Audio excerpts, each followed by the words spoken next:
Okay, and we're back. Just give this expedition one. I am raising Jack right now. A lot of people think that I have this irrational hatred for Jack. I was just pissed off at people who were dropping Kai for Jack because they were completely different roles, and I thought that Kai is way better than Jack. Well, I still think Kai is way better than Jack. I think what Kai does, he does better than what Jack does. What he does better. If that makes any sense to you, that's fine. To each their own, though. All right, going to be going into Deb now. We've done Chunny, Kai, Serendi, and Bearman.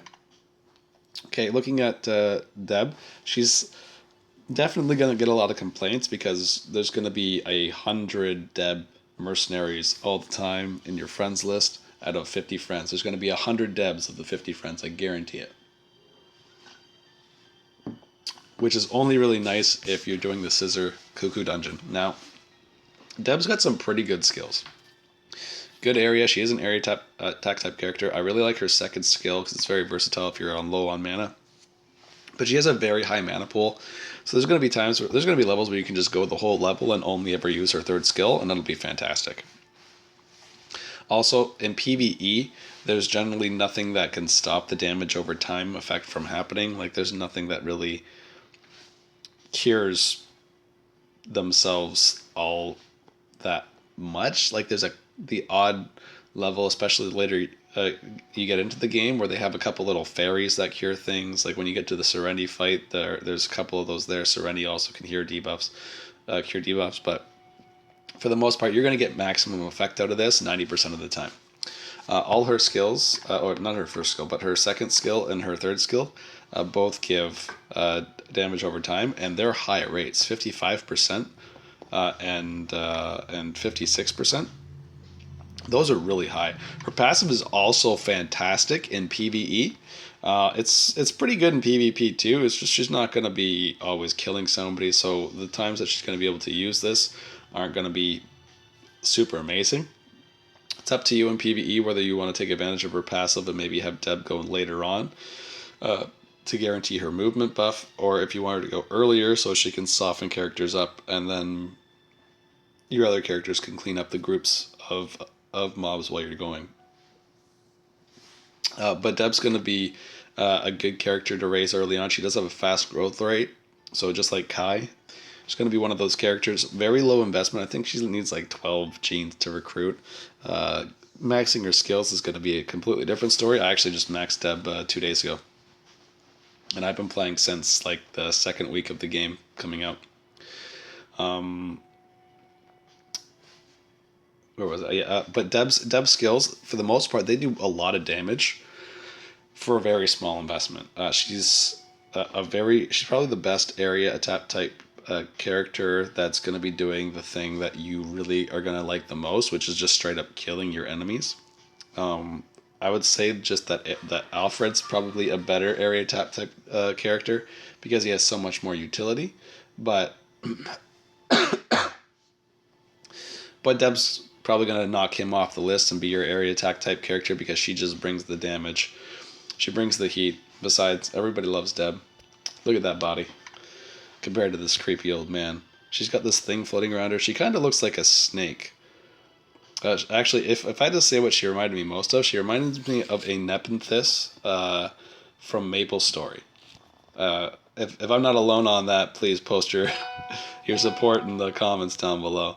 But she is very easy to get. You get her very early on. She's got a fast growth rate. She's going to be right up there with Kai in terms of, wow, I got this character really fast, and she does really, really great things, and I'm really, really happy with this character. This is going to be one of those characters that's just really good all around. A lot of people still using Deb in their top tier teams. A lot of people still have her because her damage doesn't ever really drop off, and there's a lot of really good ways to build her. Her stats are pretty good across the board. You don't need to have huge investments. Like I've got this set basically never activates for me, but I feel it's better to have it than to not have it because I did end up randomly getting it one day. But under 40% MP is really something I'm only ever going to see in PvE, so it's just a zero impact PvP set. This was actually I actually like this set. I only have two pieces of it. I have an extra accessory, but I've only got two pieces that I can equip. Increased defense by 1500. I think that's cool because Deb is one of those characters that has high natural defense. Just with that set piece, like you can see, I've got 4 chess pieces. What is this? Sorry, I've got 3 chess pieces with her, and my defense on Deb is 35%, which is stupid. I hate how this thing glitches every now and then. Which is 3600 defense. Now, almost all my defense is coming from like her base stats. I probably have 1500 from her base stats. Like what I'm getting from her gear, I don't have very good add tons of defense potentials on her. I get 400 defense there. I get 320 defense here. Also, again, no defense potentials on that. Let's see. I get 173 extra defense on this piece, though it's a dodge piece. So defense-wise, it would, like, if it wasn't for the set effect of giving the 1500, it'd be better to have a chess piece. Over here, minus damage again. No extra defense. Like my Deb's not really built optimally because Deb does have like 2000 base defense at level 70. Man, I didn't realize that I had built her so poorly, to be honest. Because a lot of people have Debs in the 50 to 55% defense ranges. And that paired with her very good scaling attack and her wide area damage, people have generally kept her all the way through. But she's very good. She's very versatile. Like you could build, I've seen all kinds of Debs because she's very easy here to get. Everybody has her. I've seen Debs with 60 to 70% crit rates. I've seen Debs with 55, 60% defense. I've seen Debs with 450 mana, which is cool. Especially if you have a lot of increased attack by percent of MP potentials on your gear. With HP potentials, I think the HP potentials would be better still, but man, could you imagine the dream? She only has 3 movement, but I think she more than makes up for that with her fast growth rate and her very well balanced stats. She's a good hero for both PvE and PvP. Looking at her skills again, her passive is kind of gimmicky, but in PvE it's something that would work almost all the time, and I think it overcompensates for her low movement because she's almost always going to have 5 movement, depending on how you play her or position her in your team. Her third skill and her second skill are both really good, and any first skill that hits in a cross, I'm always on board for. A lot of first skills only hit one person from one tile away, and having a 2-tile range and hitting in a cross, even if you do run out of mana with Deb, this is going to be an actually good skill. So I think she's a pretty good all-rounder. She's not specifically really amazing at anything, but she kind of does everything that she does do pretty well. Definitely a character that you'd want to invest in if you're wondering. Maybe if you have Chenny, drop Deb then, because Chenny's just going to scale a lot better than Deb. But until you have Chenny, then Deb's going to do basically everything Chenny does pretty damn well. Pretty damn well. They might even be actually balanced if Chenny didn't have such an amazing passive or armor ignore. They'd probably be about the same. Anyway, moving on. I'm going to go to Carrot here. I really like Carrot. Carrot's the first over 7,000 attack hero you get. Well, Soraka I think is 7,000, low 7,000. And then I think Carrot is 7,600 base attack. Now Carrot is the definition of glass cannon. She's got very low HP, very low defense, and she's going to be easy to kill. But her skills hit wide areas. She's got a base movement of 4. I've got 2 pieces of a lava chaser on right now, so she's got 5 movement. But this skill is so awesome for PvE. Go around, hit this wide area of guys, and then lower everybody's attack by a bunch. Like, that's pretty cool to have early in the game. It's really, really, really awesome. A lot of people think that Carrot is just about the big hits, but Carrot's got a boss killing skill when they have low HP. Hitting a max HP percentage is awesome at all times. You might think this is not a very good skill, but you got to keep in mind, like I said before, any first skill that has any effect is really good compared to most first skills. And her second and third skills have very amazing effects. Her passive is probably the worst passive I've ever read in my entire life. It it's it's so bad. Like why does it go up so little? Like why am I going to care about having 150 more total damage when my HP is above 80% when people have like 100,000 health on their characters? When is that ever going to be super amazing for me? It's not like anybody in the very, very, very early game is going to be maxing her passive first. Man, I really got to get on this for the late game benefits because there aren't any. But maybe they can readdress that. But her second and third skill are very debilitating. Like if you're facing a boss, Carrot can stay far, far away from that boss at a nice, safe distance and drop its defense by a huge amount. 2720 is a huge amount. And the crit rate by 3700. I don't think there's any PvE monsters or bosses that actually have 37% crit rate because that equals 37% crit rate exactly. So you can basically turn off crits for your opponents in PvE. Even in PvP, you could turn off crits for almost all your opponents. The only thing is Carrot's very squishy, so she's really only ideal in the second slot. And there's a lot of very, very good slot 2 heroes like Serendi. In slot 2, Carrot can walk up the bridge on the 4-lane map, and she can hit 3 lanes with her 5 area skill, so she could pick which character she wants to debilitate, maybe even one shot, depending on the level that you're at. On the square map, she's sitting right behind the corner, the safest place to be on that map.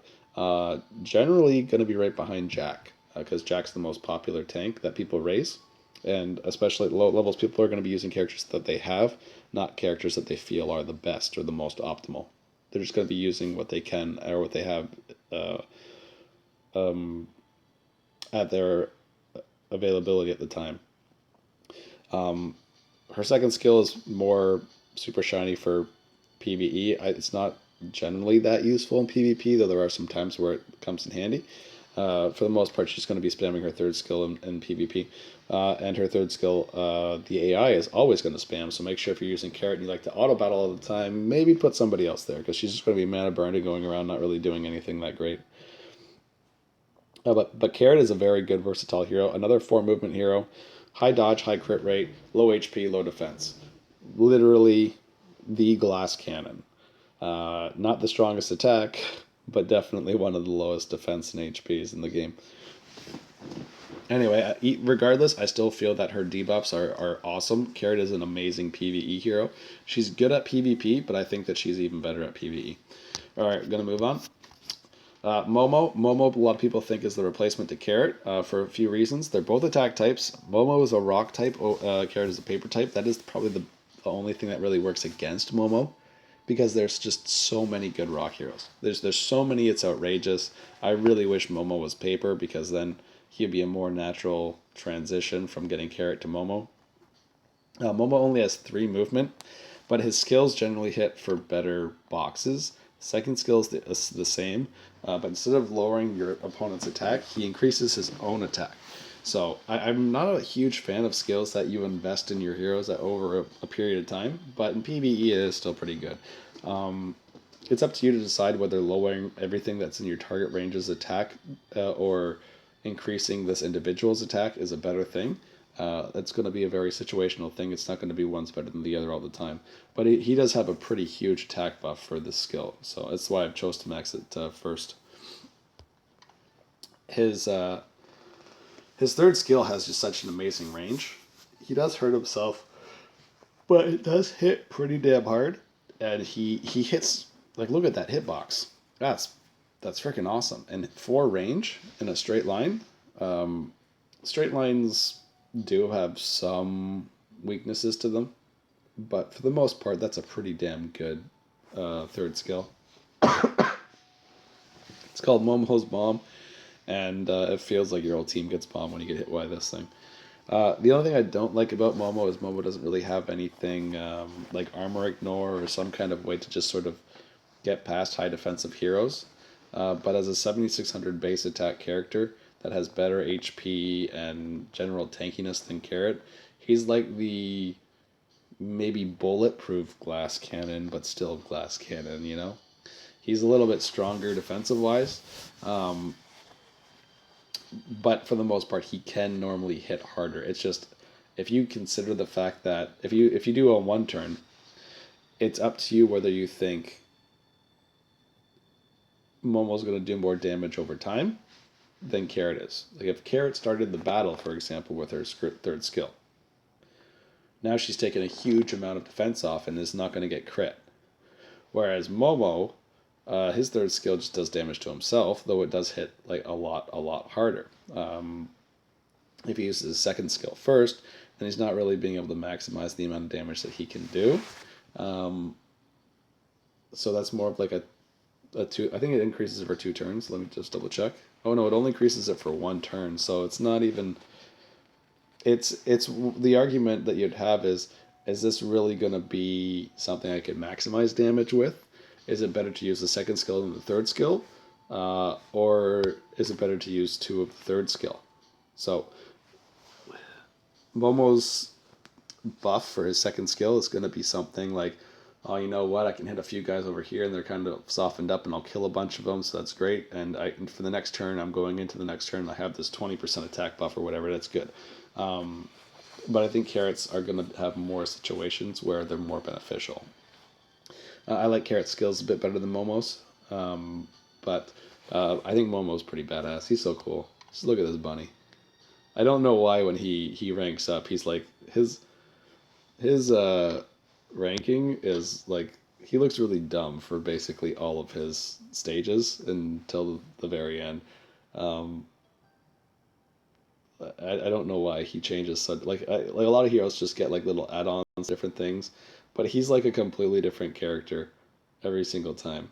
How does he start with no color on his on the back of his ears and around his eyes? Gets it for 3 stages and then goes back to having none. This has boggled me for a very long time. He had the weirdest rank up of any character ever. Also, I think his buttons are pretty badass. Anyway, generally a really good hero. He does have a fast growth rate, so you'll have some pretty good returns off of him early on if you can get him for ancient coins. It's going to be one of the first heroes that you probably trade in for because he does have such a low cost to get. But his skills are going to be pretty hard to raise by comparison to Carrots. So if you're thinking about switching them, just make sure that you have a good strategy already lined up. In PvP, Momo, I think Momo is a very high investment for PvP to make him as amazing as a character like Kai Kai or Chenny who have armor ignore and they can just their skills don't hit as high as percent, but they still do more damage universally. But Momo would be better off, for example, with the character on the team already that lowers defense, because if those combine together, then now the armor ignore is kind of useless. But it's going to depend on how you build the structure of your team. For example, Aaron's son uses Chris and Momo. So Chris puts a defense debuff down and Momo can come and go boom. So it's really going to depend on how your character choice goes for your team for PvE, for PvP, sorry. But I think in PvE, Momo, aside from his 3 movement, is pretty damn awesome. I think he needs another movement to be particularly amazing.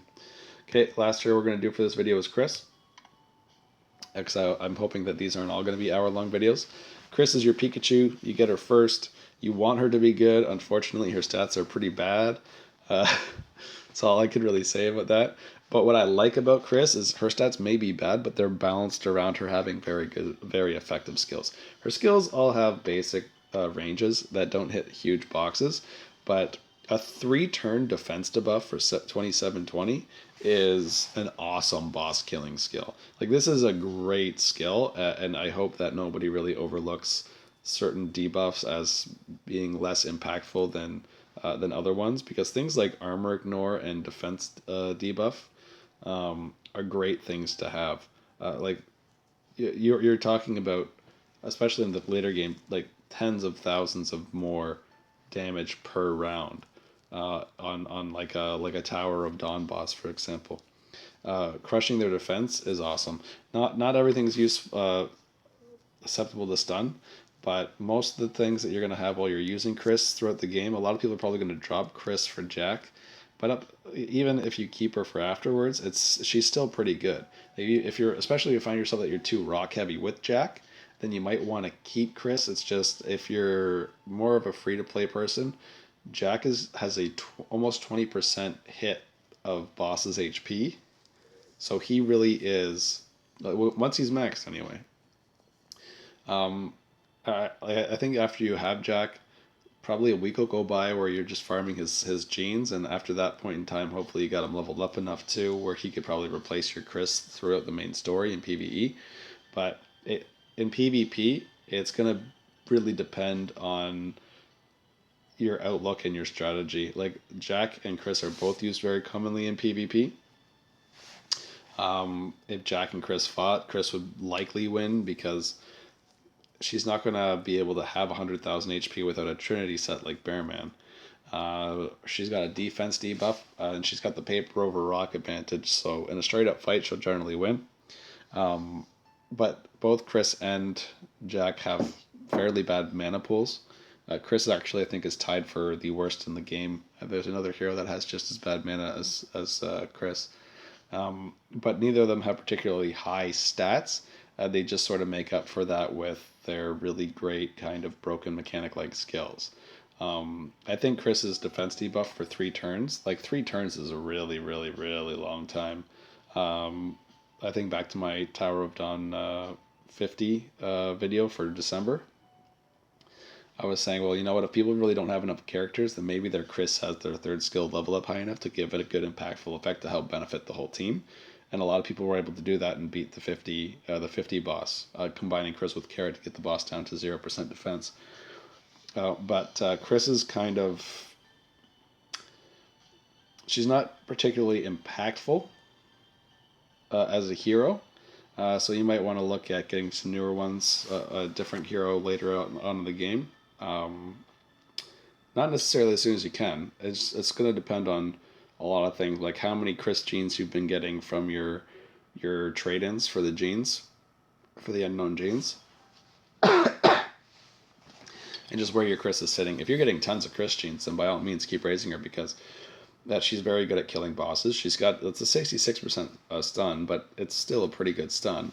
That is a fairly high-ish rate, like nothing compared to like Bearman's 75% rate, for example, or it was 100% rate. But you're not going to start out with characters like that. Chris is a starting hero, and she does a lot of things that are very useful. She's got aggro, she's got defense reduction, and she's got stun, and she has 5 movement. So she's tanky. She can help support the team. She can put debuffs down, and she can draw attacks. So she's not the best tank in the game, but she's fairly well balanced for a character that you just get for turning the game on. She's definitely a good hero. I don't want people to think I'm saying that she's a bad hero. I actually had Chris as like my highest hero in terms of battle power until like the 15th of December. So over a month I had her as my number 1 hero. Just trying to make her work. Did everything I could. Anyway, that's going to be it for this video. Next video, we're going to be looking at Moo, Jenny. Well, I have Tao, but a lot of people, a good 80% of you, aren't going to have her. But we're going to look at Tao because that's just the one that I have on the list right now. And Soraka. So, hope you enjoyed the video. Hope it was a little bit informative. And we're going to keep it